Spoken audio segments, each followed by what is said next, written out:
soon as they slapped on the government-funded badge, if the CBC had just tweeted out, duh, that tweet probably would have gone viral, right? And that is how you win on Twitter.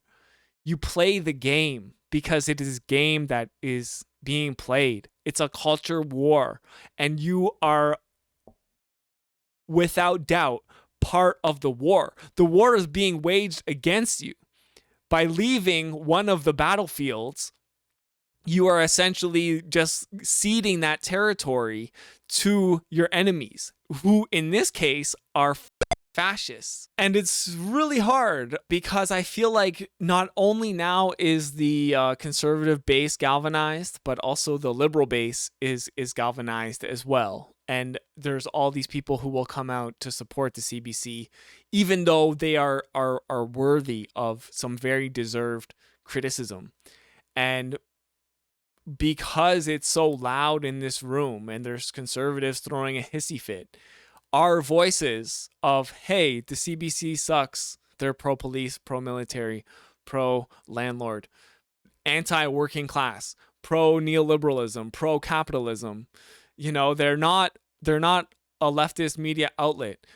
And they're worthy of all those criticisms. But because now the conservatives are so loud with their unjust criticism, and the liberals are going to be so loud in their defense of the CBC, our voices, our legitimate criticisms of the CBC will not get heard.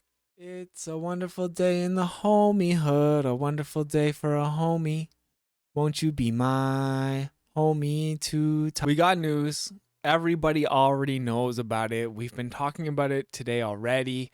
It's been dominating the Twitterverse conversation for 48 hours now. And it has to do with some of the world's most annoying people, specifically Pierre Poilievre and his good friend, I can only presume at this point, Elon Musk, also known as Elno. Now, a couple, maybe like a week ago, on April 11th, so yeah, a week ago, PP asked Elon, he got on his hands and knees and he said, please, Daddy Elon, won't you please do us a favor here in conservative Canada and accurately label CBC as government-funded media? And Elno said to himself, you know what? Why don't I just start taking requests like a shitty DJ, and when conservative people start asking me to do things, I'll just go ahead and do them. And he decided to do just that. Now, if you do remember, on my channel, I did a story about this leading up to these events about NPR in the US getting slapped with a different badge. Now, at the time, Elno was doing this thing where he wanted to label NPR as state-affiliated media. Now, that is very different than government-funded media. And I think that is evident that there is a conflation here about what is going on. Elno says that NPR is now government-funded media. We can see here if we search NPR, which has left Twitter, they say government-funded media now. Previously, they had the badge that said state-affiliated media, which you can probably see here on like Russia Today, Russia state-affiliated media. So Elno literally is just making it up as he goes along for kind of like no care in the world as to what the consequences are. Now, before we get any further, as you know, if you probably listen to my channel, I'm not a fan of the CBC. I think they are neoliberal propaganda. I think in some ways they serve a great service for Canadian society. They create a lot of art. They fund a lot of radio. They do things that otherwise would not get done if the CBC was not going to use our public money to fund it. So I think overall that CBC should exist. However, I am hypercritical of it. It doesn't serve a function to me as somebody who identifies as a leftist. Now, part of the bias that conservatives have against CBC is they say that CBC is left-wing propaganda. I can assure you, as a leftist, it is absolutely not. And if you think otherwise, then you've probably been sipping that conservative Kool-Aid, or you just really don't understand how politics exists here in North America. Now, before we get any further into this story, I want to tell you that there was a development that was happening prior to a lot of drama being created around this.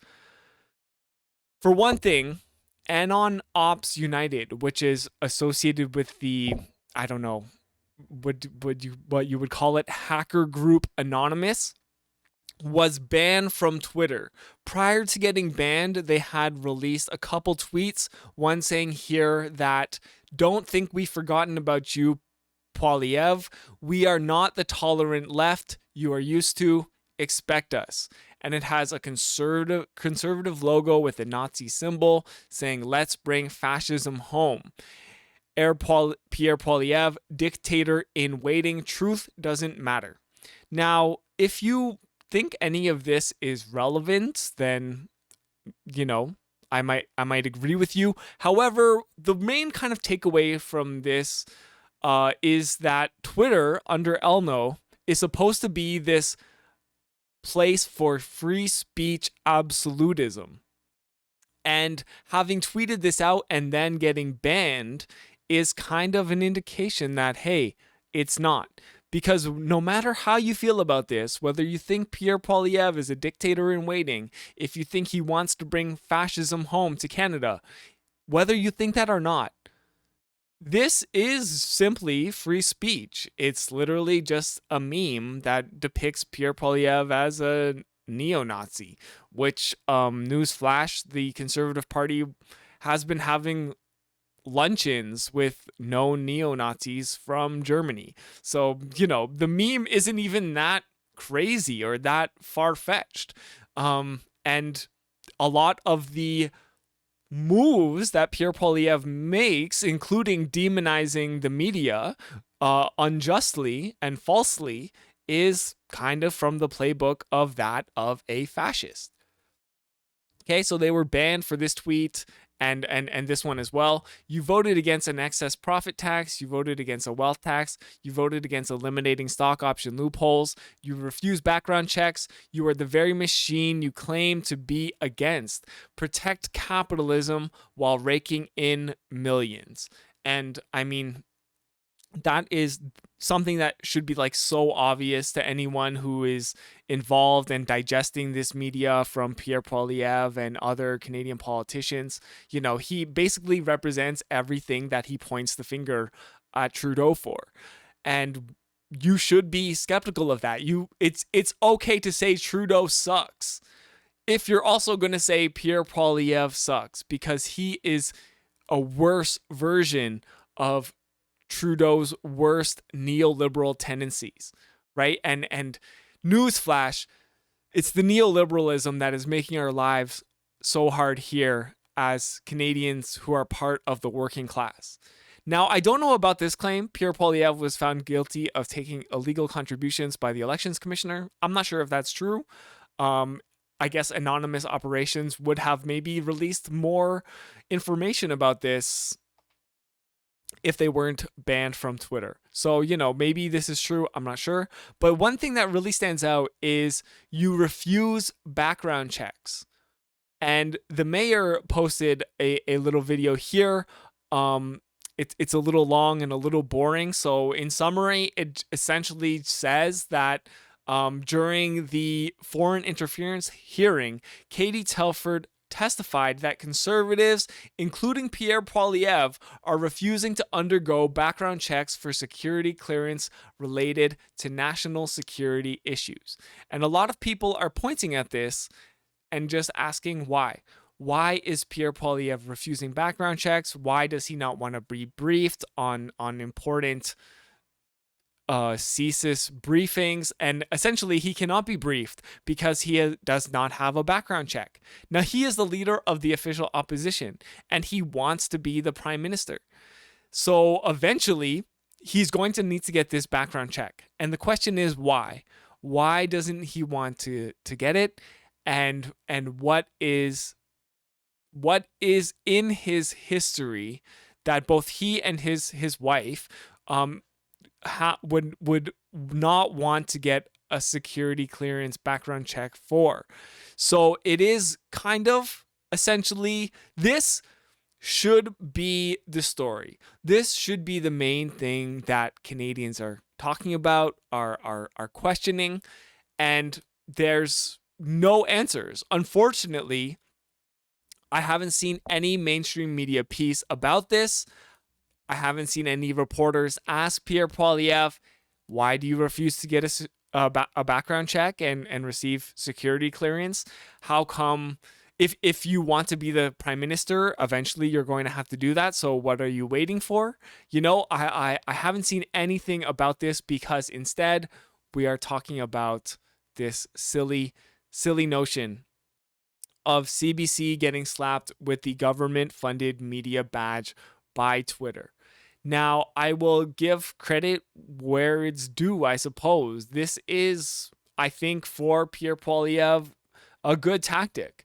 It's getting people talking. It's rallying his base. It's upsetting liberals because they love CBC, because it supports their interests as, you know, liberals and conservatives. And I don't know, conservatives and the far right are on board with this because they hate the media, they hate journalism, and this allows them to create space for those far right propagandists like the National Post, like Rebel News, to varying degrees. You know, like I wouldn't say the National Post is outright fake news the way Rebel News is, but they definitely serve a function.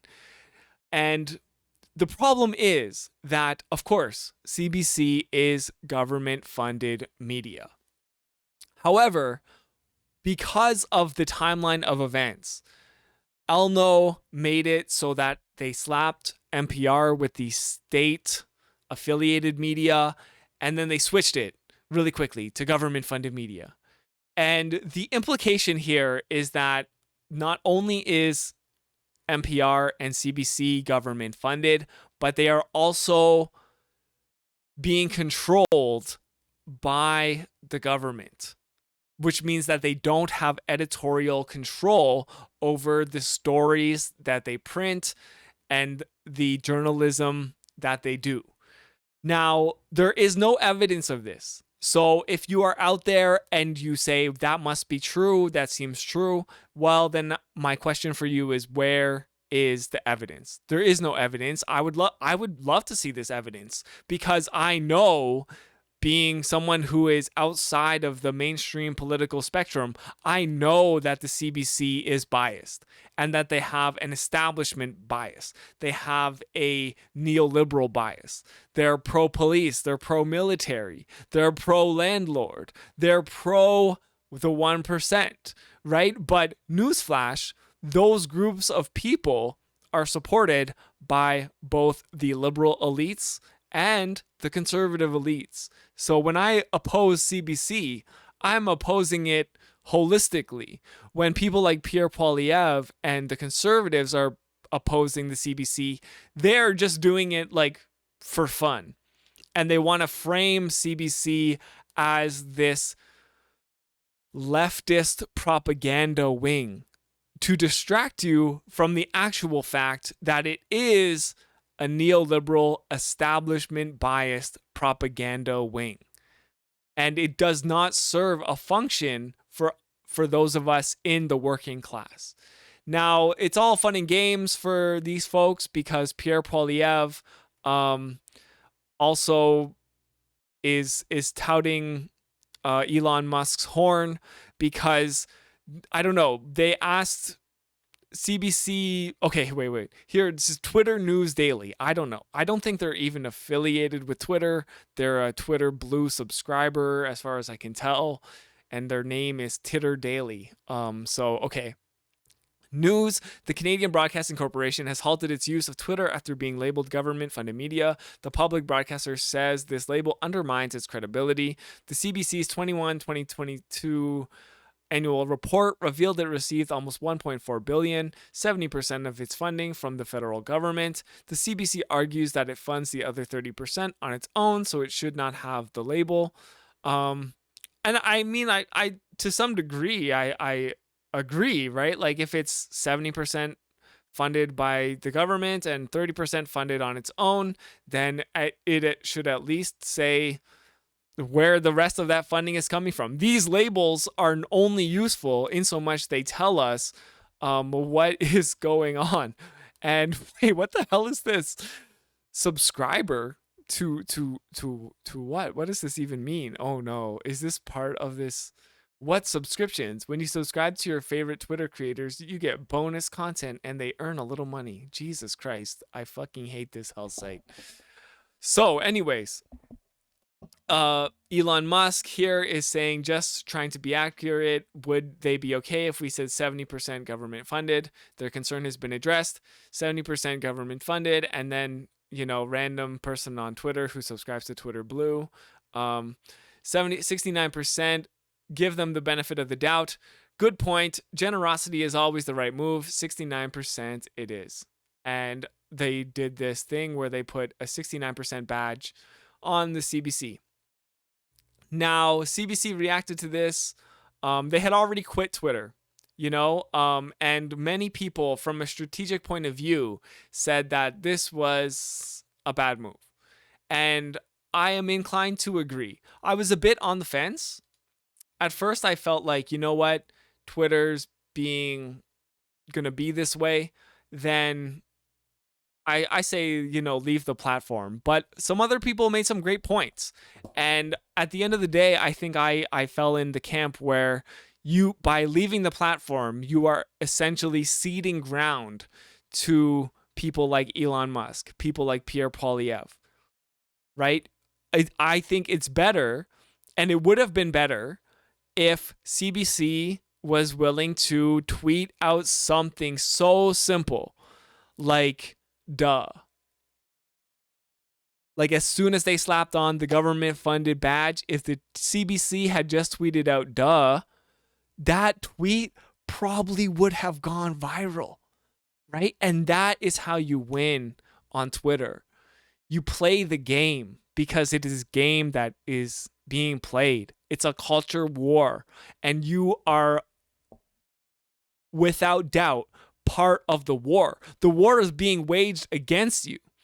By leaving one of the battlefields, you are essentially just ceding that territory to your enemies, who in this case are fucking fascists, right? Like this is the war. This is an important battlefield, a strategic point for the culture war. And now CBC has ceded this territory. So I think that is a really bad move. And the sad part is that they were bullying CBC, and CBC says, okay, well, I'm taking my ball and I'm going home. And they still found a way to push CBC around because they're still on the site. Their account still exists. So now they just changed it to 69%, and it's basically akin to the bully stealing the other students' glasses and stepping on them, right? And it's just like, wow, well, you're still getting thrown around here on Twitter, even though you've left, because your account is still up and people can still share your articles, and a lot of the journalists who you employ are still on the site. And now you've kind of just like embarrassed yourself because you've said that you're taking your ball and you're going home. So I disagree with the tactics here from CBC. As I said, my mind has been changed on this. At first, I was like, okay, yeah, you know what? You should leave this site. But now I am of the opinion that they need to stay. And it's really going to be really hard for them now because they've already declared that they're leaving. So to say that they're coming back, that's going to look bad as well. And they've kind of missed the moment. They've missed the opportunity here to make this a meme of their very own. right? And even when the 69% thing was slapped on them, there's an opportunity there to make a joke, right? You can think about when you're getting bullied in high school or whatever. What's better?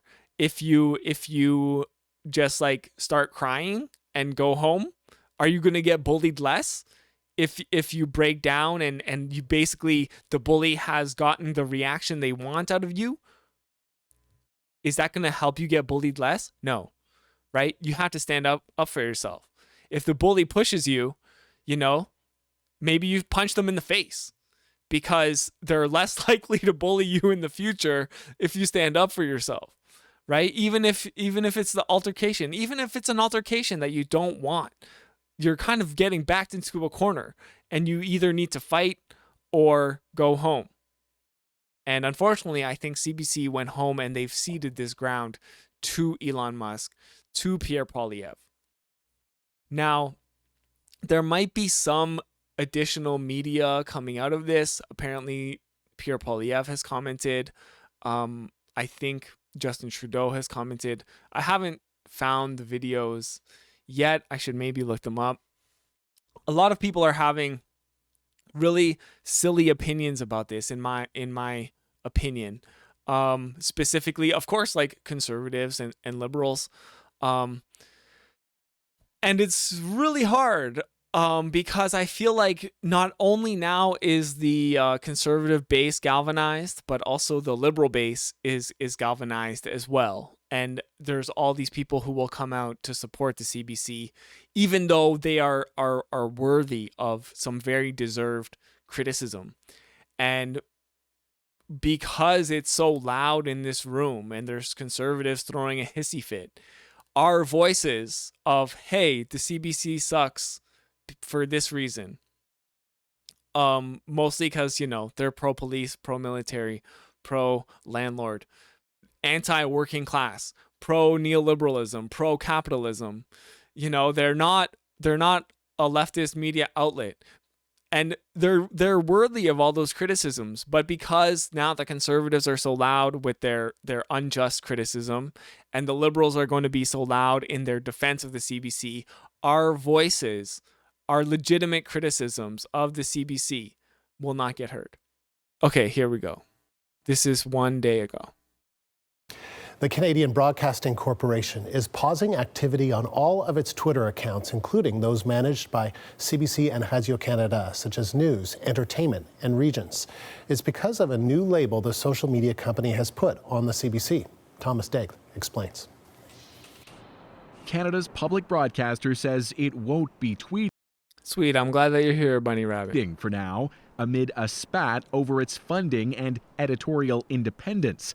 At issue is Twitter's move to tag CBC's corporate page as government-funded media, a label demanded by the leader of the opposition when Pierre Poilievre told Twitter's owner, Elon Musk, Canadians need to be protected against disinformation and manipulation by state media. The fact that he has to run to American billionaires for support to attack Canadians says a lot about Mr. Poilievre and his values. News continue. Says a lot. It just says a lot about Pierre Poilievre. I mean, it is true. I mean, a lot of people are like, oh my God, but Elon Musk is a Canadian billionaire because he has like dual citizenship. It's like, come on. He's like an American oligarch. You know, it's hard to deny that he's made his money in the US, right? Like, insane. The other thing that kind of just like is unjust about this is that a lot of media gets funding from the government, including, I'm sure, Post Media, including Globe and Mail, right? Including even like things like the Arthur newspaper. You know, if we apply for a grant like Canada Summer Jobs, is that considered government funding? And what threshold is there to give these badges out or not give these badges out? Is Elon just acting on a whim? You don't know, Elon Musk's constant need for approval from assholes is pretty damn Canadian. True, but American assholes. News here, of course, on BBC One. Twitter recently started applying similar labels to broadcasters like Britain's BBC and US National Public Radio. BBC fought the move and got its label changed to publicly funded. So yeah, this is like honestly the other stupid part. It's like, okay, BBC is publicly funded, NPR is state affiliated, and CBC is government funded. It's just like there's no standard for what is what. Like stop just making it up as you go. If you want to roll out something like this and you are a major player like Twitter, just make the policy and like roll it out all at once instead of just going like willy-nilly all over the place. It's actually insane. According to Twitter's own definition, when an outlet is tagged government funded, it means there may be varying degrees of government involvement over editorial content.